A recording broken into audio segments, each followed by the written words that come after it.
The coffee shop smelled of burnt espresso and broken dreams, much like Rachel Bennett's current state of mind. She pushed through the glass door at exactly 6:47 a.m., her hair pulled back in a messy bun that had seen better days, no trace of makeup on her face, and wearing the same oversized sweater she'd slept in. This was her strategy now: look as unappealing as possible, be as forgettable as a shadow. If she could just make it through the next few months without catching anyone's attention, especially male attention, she might survive with her sanity intact. Her best friend, Monica Patterson, had set up this ridiculous blind date for tonight, and Rachel was already planning her escape route. She'd show up looking exactly like this, bare-faced, disheveled, utterly unremarkable. The guy would take one look at her, make some excuse about an early morning meeting, and she'd be free. Free from the pressure, free from the expectations, free from the possibility of getting hurt again. "The usual?" called out Dennis from behind the counter, already reaching for the largest cup available. "Make it a double shot today," Rachel replied, slumping into her favorite corner table. "I need all the help I can get." Her laptop flickered to life, revealing the harsh reality of her current existence. 3 months ago, she'd been Rachel Bennett, rising star architect at Morrison & Associates, engaged to Trevor Chambers, the firm's golden boy. They'd been planning a wedding at the Plaza, a honeymoon in the Maldives, a life that looked perfect in every Instagram post. Then she'd walked into his office unannounced and found him with Veronica Chen, the intern who wore too much perfume and not enough professionalism. The breakup had been nuclear. Trevor had convinced half the firm that Rachel was unstable and obsessive. Her reputation shattered. She'd resigned before they could push her out, taking her severance package and what remained of her dignity. Now she freelanced from coffee shops, picked up small renovation projects, and avoided anything resembling a social life. "You look like you're planning a murder," Monica said, sliding into the seat across from her. How she'd managed to appear so polished at 7 a.m. was one of life's great mysteries. "Please tell me you're still coming tonight." "I'm coming," Rachel said flatly, "but don't expect anything. I'm going exactly like this." Monica's eyes widened. "Rachel, honey, I love you, but you look like you've been living in a cave for 3 months. That's the point." Rachel took a long sip of her coffee. "Your friend will take one look at me, realize I'm not worth his time, and I can go home and finish watching that documentary about forgotten buildings." "You don't even know anything about him," Monica protested. "I told you he's new to the city, runs some kind of investment company, very down to earth. He specifically said he wanted to meet someone genuine, not those artificial women he's been introduced to." "Then he'll love me," Rachel said dryly. "I'm about as genuine as it gets. Genuinely broke, genuinely heartbroken, genuinely done with men who think they're God's gift to architecture, or anything else." Monica sighed, recognizing the wall she'd hit. "Just promise me you'll give him 30 minutes. That's all I ask. 30 minutes of polite conversation." "Fine, 30 minutes, then I'm out." The rest of the day passed in a blur of CAD drawings and client emails. Rachel had taken on a small project, renovating an old bookstore in Brooklyn, and it was the only thing keeping her afloat financially. The owner, Mrs. Kowalski, was a sweet 70-year-old widow who'd given Rachel complete creative freedom and didn't care that she showed up looking like she'd just rolled out of bed. By 6 o'clock, Rachel stared at her reflection in the coffee shop bathroom and felt a small stab of guilt. She looked awful. Deliberately so. Dark circles under her eyes, skin pale from too many hours indoors, lips chapped from constant coffee drinking. Her hair was still in that same messy bun, and her sweater had a small coffee stain on the sleeve. Perfect. The restaurant Monica had chosen was called Harvest Moon, a small farm-to-table place in the West Village. Not too fancy, not too casual. Rachel arrived exactly on time, which in New York dating terms meant fashionably late was expected. She hoped he'd already be there so she could get this over with quickly. The hostess led her to a table near the window, where a man sat with his back to her, looking at his phone. As she approached, he stood up and turned around, and Rachel felt her carefully constructed indifference crack just slightly. He wasn't what she expected. Monica had said down to earth, which Rachel had translated to probably average-looking and boring, but this man was tall, with dark hair that looked like he'd run his fingers through it a few times, wearing a simple navy sweater and jeans. No designer labels visible, no flashy watch, no air of self-importance. His face was striking in an unconventional way.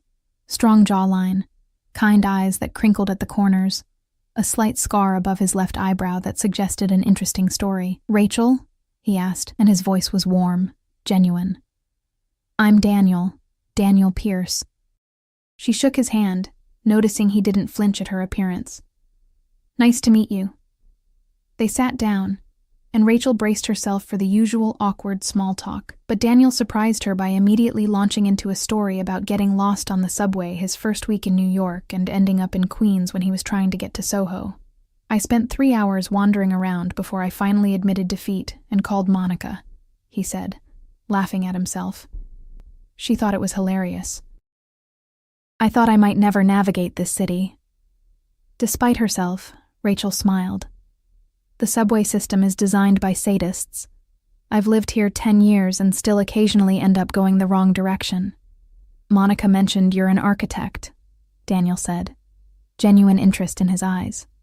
"What kind of projects do you work on?" Rachel hesitated. This was where she usually shut down, where the shame of what had happened with Trevor and Morrison and Associates came flooding back. But something about the way Daniel asked, like he actually cared about the answer, not just making conversation, made her answer honestly. "Right now, I'm renovating an old bookstore in Brooklyn. It's small, but it's mine. The owner trusts me completely, and I'm trying to preserve the original character while making it functional for modern retail." Daniel's face lit up. "That sounds incredible. I love old bookstores. There's something about the smell of old paper and wood that feels like home."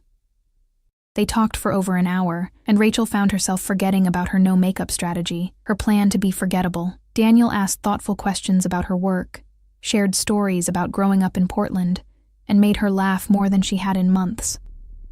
He didn't mention anything about his investment company, didn't name-drop or show off. He seemed genuinely interested in her, in the real her, the one sitting across from him with no makeup and coffee-stained clothes. When the check came, Daniel reached for it naturally, but Rachel grabbed it first. "Dutch," she said firmly. "I insist." He looked at her with something that might have been respect. Fair enough. As they walked out into the cool November evening, Daniel turned to her. "I know Monica probably had to twist your arm to come tonight, but I really enjoyed talking with you, Rachel. Would you maybe want to do this again? There's a gallery opening in Chelsea next week that looks interesting." Rachel's instinct was to say no, to retreat back into her safe, isolated world. But something stopped her. Maybe it was the way he'd listened when she talked about architecture. Maybe it was how he hadn't cared that she looked like she'd given up on life. Maybe it was just that, for one evening, she'd felt like herself again. "Okay," she heard herself say. "Yes, I'd like that." Daniel's smile could have lit up the entire street. "Great. I'll text you the details." As Rachel walked to the subway, she felt something unfamiliar stirring in her chest. Hope, maybe, or possibility. Whatever it was, it scared her almost as much as it intrigued her. Because Daniel Pierce seemed too good to be true, and Rachel Bennett had learned the hard way that when something seemed too good to be true, it usually was. What she didn't know was that Daniel Pierce was hiding something too. Something that would either destroy this fragile connection they'd just made, or prove that some things were worth believing in after all. The gallery opening was nothing like Rachel expected. She'd imagined pretentious art critics sipping wine and discussing abstract concepts she'd never understand. Instead, it was intimate and welcoming, showcasing local artists who painted scenes of everyday New York life, subway platforms, corner bodegas, fire escapes covered in laundry, the kind of beauty people walked past without noticing. Daniel met her outside, and once again, Rachel had made minimal effort with her appearance. A clean sweater this time, her hair down but unstyled, still no makeup. She'd told herself it was a test. If he kept showing interest, she'd know it wasn't just about surface attraction, but the truth was, she'd been hurt badly enough that she couldn't bring herself to be vulnerable in any way, including how she looked. "You made it," Daniel said, his face brightening. He handed her a cup of coffee from the shop next door. "I remembered you like it black with 2 sugars. It was such a small thing, but it hit Rachel harder than she expected. Trevor had never remembered her coffee order, not in 3 years together. They wandered through the gallery, and Rachel found herself relaxing again. Daniel didn't pretend to understand art he didn't connect with, didn't try to impress her with knowledge he didn't have. When they stopped in front of a painting of an old Brooklyn brownstone, he asked her about the architectural details, genuinely curious about the cornice work and the original facade. "Most people don't notice these things," Rachel said, tracing the air in front of the painting. "But these buildings were crafted by hand. Every detail meant something. Now we just throw up glass towers and call it progress." "You really love what you do," Daniel observed. It wasn't a question. "I used to," Rachel admitted before she could stop herself. Before everything fell apart. She hadn't meant to say that. The wine must have loosened her tongue, or maybe it was the way Daniel listened. Like her words actually mattered. "Want to talk about it?" he asked gently. "Or we can just look at more paintings." And suddenly, Rachel found herself telling him everything. About Trevor, about Veronica, about losing her job and her reputation in one devastating blow, about how she'd stopped wearing makeup because Trevor used to complain when she didn't look polished enough, and now not wearing it felt like reclaiming something. "I'm sorry," she said when she finished, embarrassed by the download. "That was too much for a second date." "No," Daniel said firmly. "That was honest, and I appreciate honesty more than you know." He paused, looking like he wanted to say more, but didn't. "For what it's worth, I think you're incredibly brave." "Starting over isn't easy. What about you?" Rachel asked, eager to shift focus. "Monica said you run an investment company, but you never talk about work." A strange expression crossed Daniel's face, something between guilt and hesitation. "It's not very interesting. I help people manage their money, make smart decisions, nothing glamorous. But you moved here from Portland for it?" "Among other reasons," he said vaguely. "Fresh start, new city. You know how it is." Rachel sensed there was more to the story, but she didn't push. Everyone had their secrets. Over the next 3 weeks, they fell into an easy rhythm. Coffee dates before Rachel headed to the bookstore project, walks through Central Park on Sunday mornings. A Yankees game where Daniel confessed he didn't actually understand baseball but loved the atmosphere. Rachel kept her appearance deliberately low maintenance, and Daniel never commented on it, never suggested she dress up or wear makeup. He seemed genuinely captivated by her mind, her passion for architecture, the way she saw beauty in old buildings that others wanted to tear down. Monica was thrilled. "I knew you two would click. Daniel's such a great guy. Down to earth, no ego, not like those Wall Street types." But Rachel's co-worker from the bookstore project, a contractor named Jimmy Rodriguez, was less enthusiastic. "I'm just saying, be careful," Jimmy said one afternoon as they reviewed the electrical plans. "Guy sounds too perfect. Nobody's that perfect." "He's not perfect," Rachel defended. "He's just normal, nice. Is that so hard to believe? In New York?" "Yeah, actually." Jimmy shrugged. "Look, I hope I'm wrong. You deserve something good after that Trevor situation. Just keep your eyes open." Rachel tried to brush off Jimmy's concerns, but they nagged at her. Daniel never invited her to his apartment, always suggesting they meet somewhere neutral. He never talked about his friends or his family beyond basic details. And he was oddly vague about his company. No business cards, no mention of clients or deals, nothing concrete. One evening, as they shared Thai food in Rachel's tiny studio apartment, she decided to push a little. "So this investment company of yours," she said casually. "What's it called?" Daniel froze with a spring roll halfway to his mouth. "Why do you ask?" "Just curious. We've been seeing each other for almost a month, and I realized I don't even know the name of where you work." "It's called Pierce Capital," he said after a pause. "Small firm, very private clients. We keep a low profile." Rachel pulled out her phone and searched for it. The website was bare bones, just a landing page with contact information, no photos, no staff directory, no details about services. "Wow, you really do keep a low profile," she said, trying to keep her tone light. Daniel set down his food. "Rachel, there's something I need to tell you." Her stomach dropped. Here it was, the revelation that would ruin everything. He was married, he was broke, he was a con artist. Something. "I haven't been completely honest with you," Daniel continued. "About who I am." "Are you married?" Rachel asked, her voice sharp. What? No. Nothing like that. He ran his hand through his hair, a gesture she'd learned meant he was stressed. I'm not just an investment manager, I own Pierce Capital, and it's not small. We manage over $40 billion in assets. He took a breath. I'm very wealthy. Like Forbes list wealthy. Rachel stared at him. You're joking. I'm not.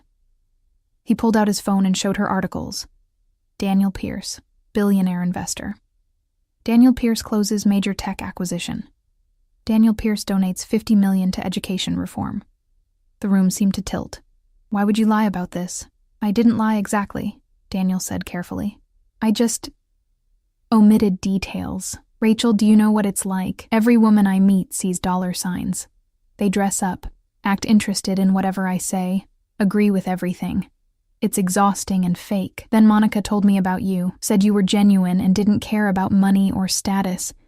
And that first night you showed up looking like you'd rather be anywhere else, and it was the most refreshing thing I'd experienced in years. So this was all a test? Rachel felt her voice rising. You were slumming it to see if I was real enough for you?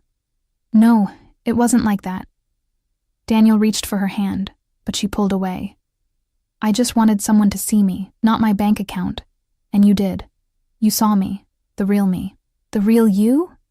Rachel laughed bitterly. I don't even know who the real you is. You've been playing some kind of game while I've been...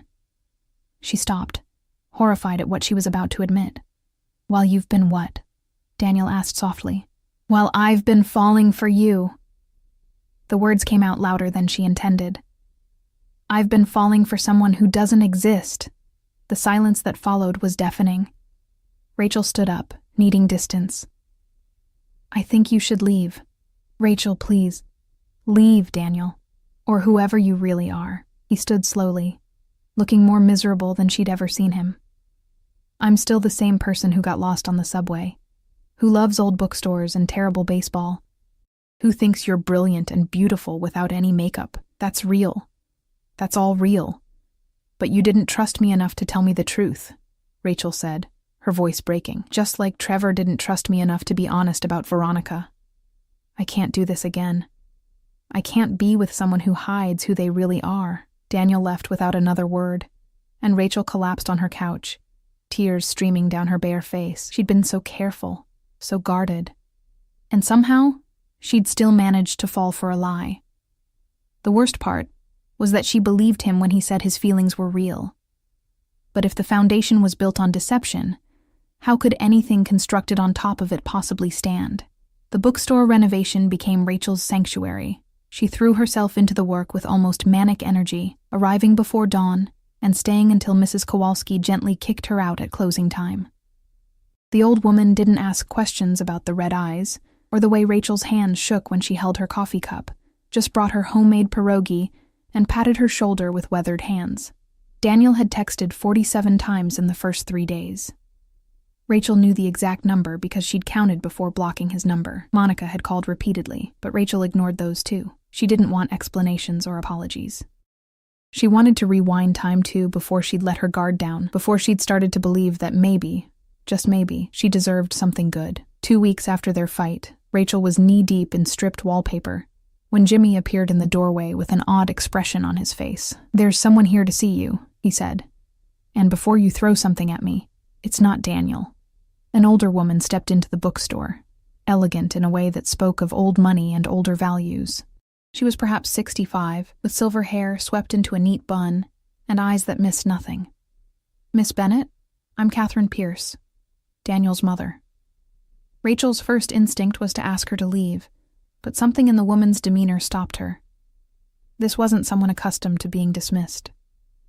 I don't mean to intrude on your work, Catherine continued, looking around the space with genuine appreciation, but I was hoping we could talk. There's a cafe across the street. Against her better judgment, Rachel found herself sitting across from Catherine Pierce 15 minutes later, a cup of tea cooling between her hands.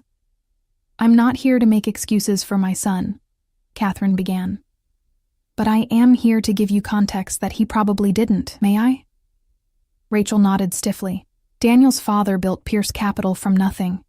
He was brilliant but ruthless, and he raised Daniel to be the same way. When my husband died 5 years ago, Daniel was engaged to a woman named Melissa Hartwell. Beautiful, sophisticated, from the right family.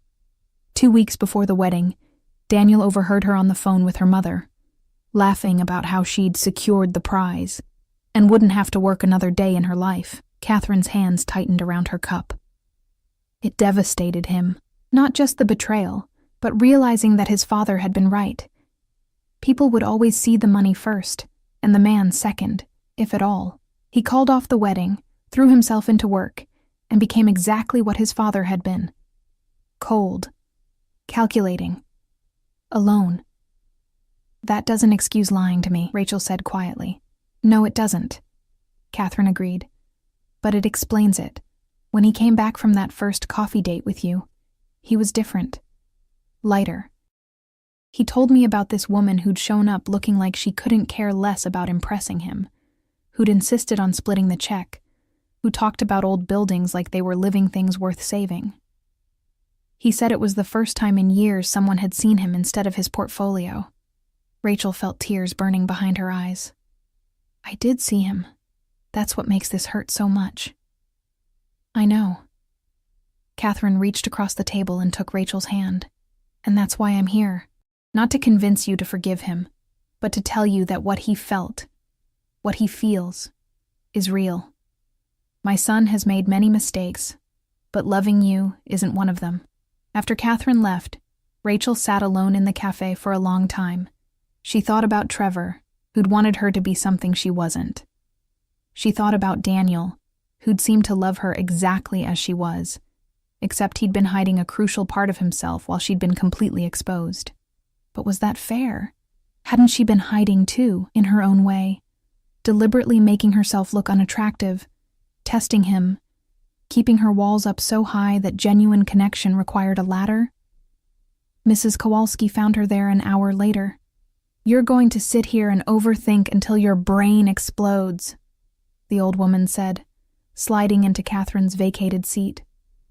So let me tell you a story instead. Rachel looked up, surprised.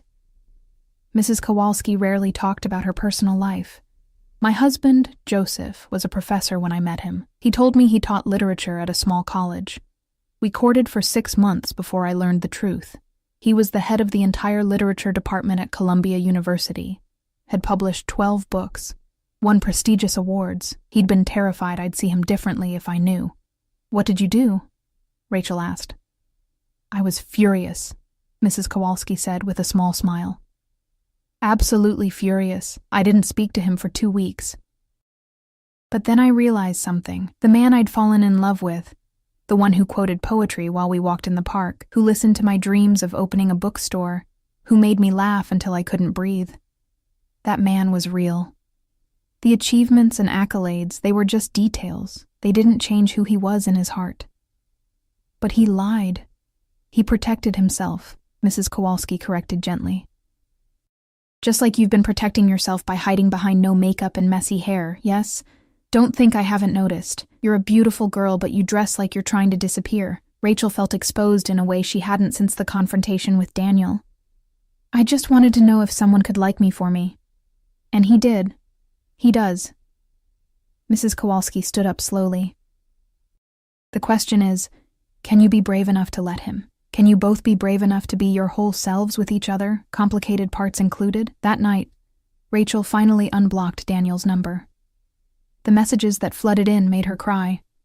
Not manipulative or angry, just honest and achingly sad. The last one, sent just an hour ago, read, "The bookstore opening is in 2 days. I won't be there because I don't want to make you uncomfortable, but I hope it's everything you dreamed it would be. You deserve that, and so much more."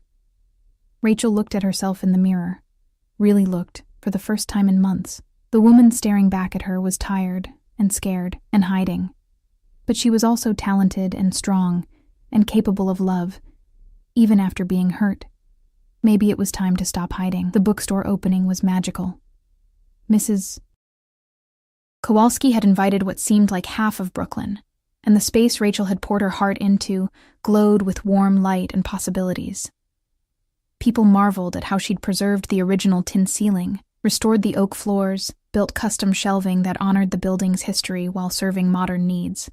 Monica appeared at her elbow, looking nervous. "You look amazing," she said.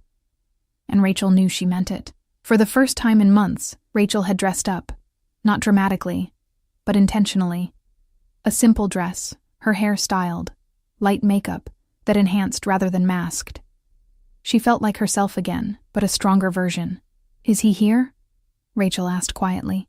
"He said he wouldn't come," Monica replied.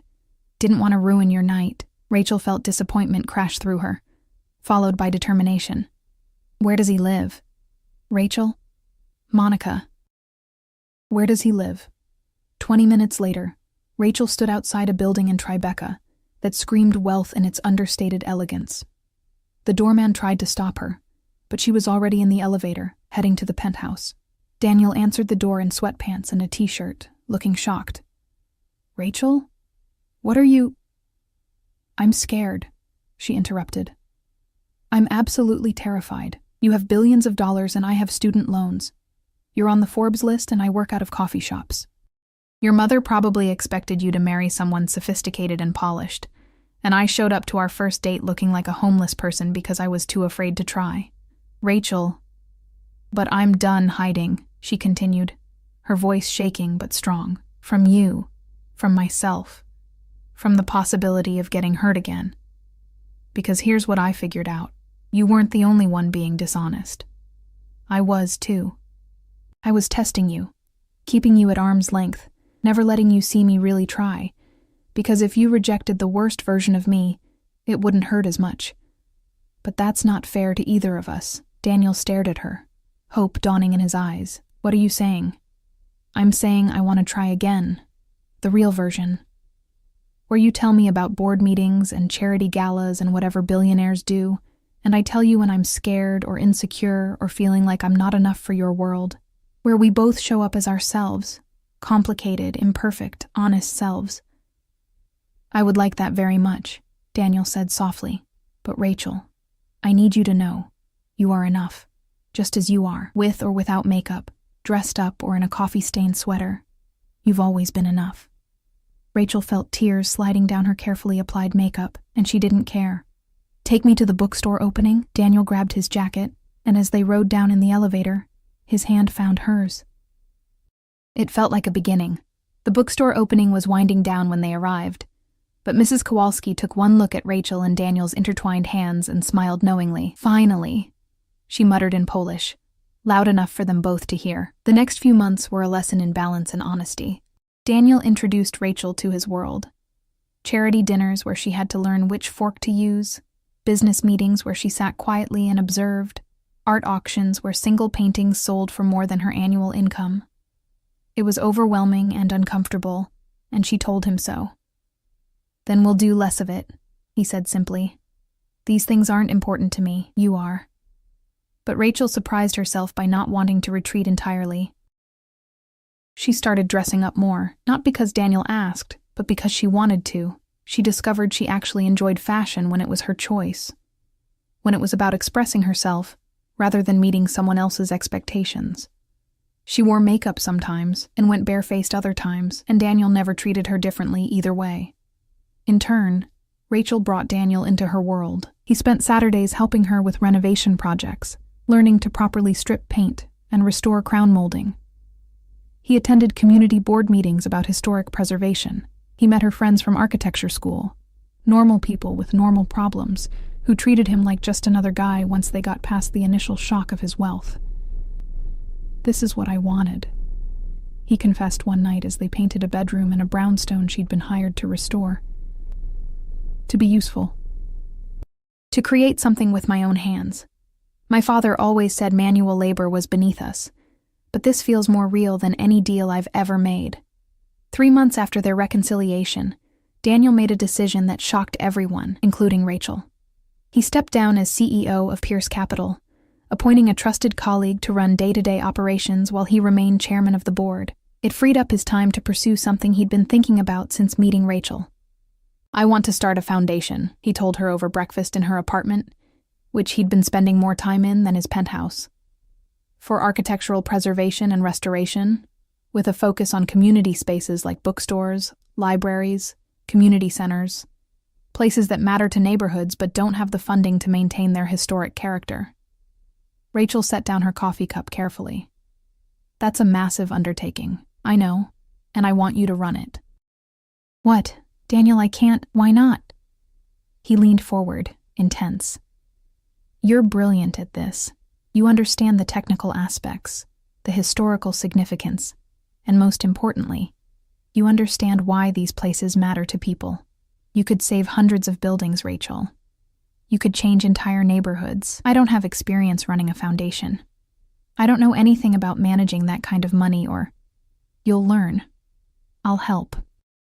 We'll hire people who know the administrative side. He took her hands. Rachel, you once told me that these old buildings were crafted by hand, that every detail meant something. You said we throw up glass towers and call it progress. Here's your chance to prove there's another way, to show that preservation isn't just nostalgia. It's sustainability. It's community. It's honoring the people who came before us. Rachel felt something unfurling in her chest, a sense of purpose she hadn't felt since before everything fell apart with Trevor. Can I think about it? Take all the time you need. She didn't need much. 2 days later, she said yes.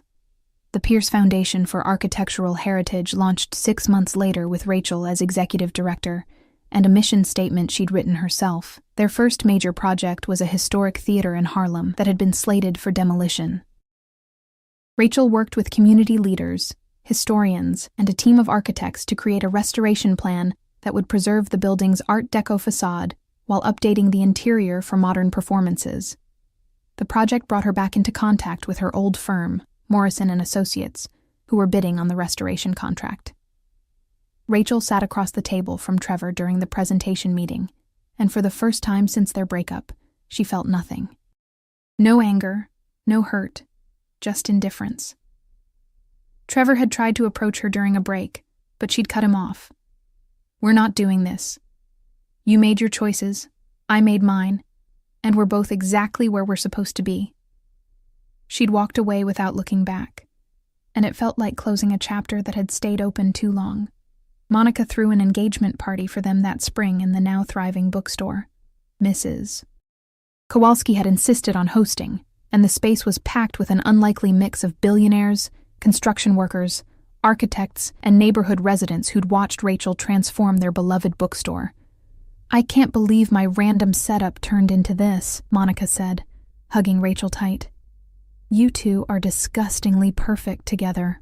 We're not perfect, Rachel corrected, watching Daniel attempt to explain building codes to one of his banker friends. But we're honest. And that's better. Daniel found her later on the bookstore's small balcony, away from the party noise. Having second thoughts? He teased. But she could hear the genuine question underneath. Not even for a second, she said, and meant it, though I reserve the right to show up to our wedding with no makeup if I want to. He laughed, pulling her close. You could show up in a paper bag, and you'd still be the most beautiful woman there, but wear whatever makes you feel like yourself. That's all I've ever wanted. Rachel thought about the woman she'd been a year ago.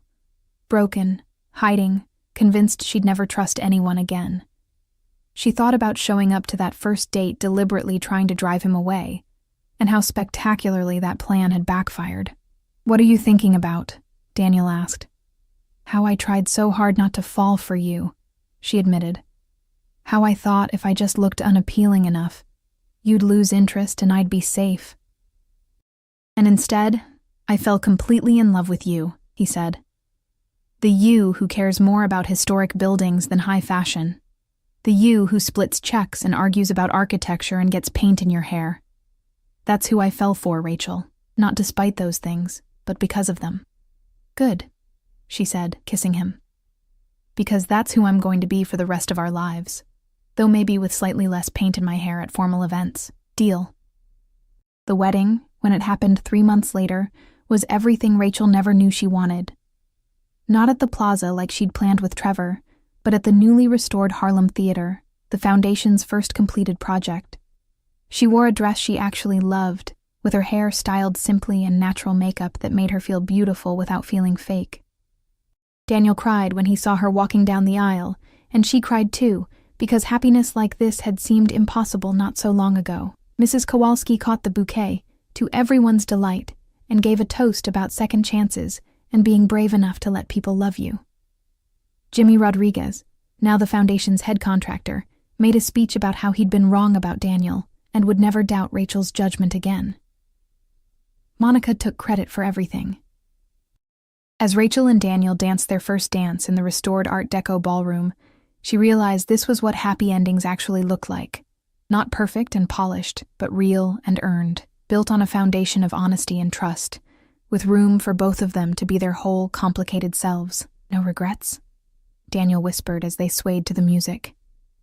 Rachel looked around at the theater they'd saved, at the community that had packed in to celebrate with them, at the life they were building together brick by brick. Honest moment by honest moment. Not a single one, she said.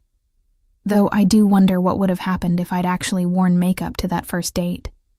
Daniel pretended to consider it seriously. Probably would have fallen for you anyway. I'm not very good at following instructions.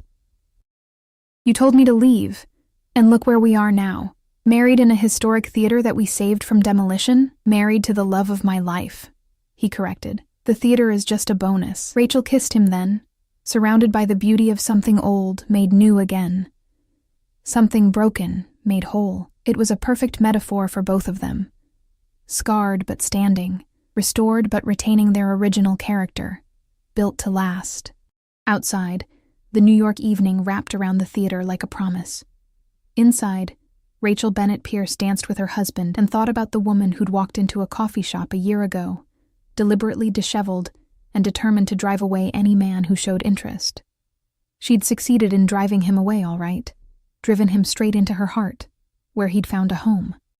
And in the process, she'd found herself again, brave enough to be vulnerable, strong enough to trust, and whole enough to build something lasting with someone who loved every complicated, beautiful piece of her. It wasn't the ending she'd planned. It was better.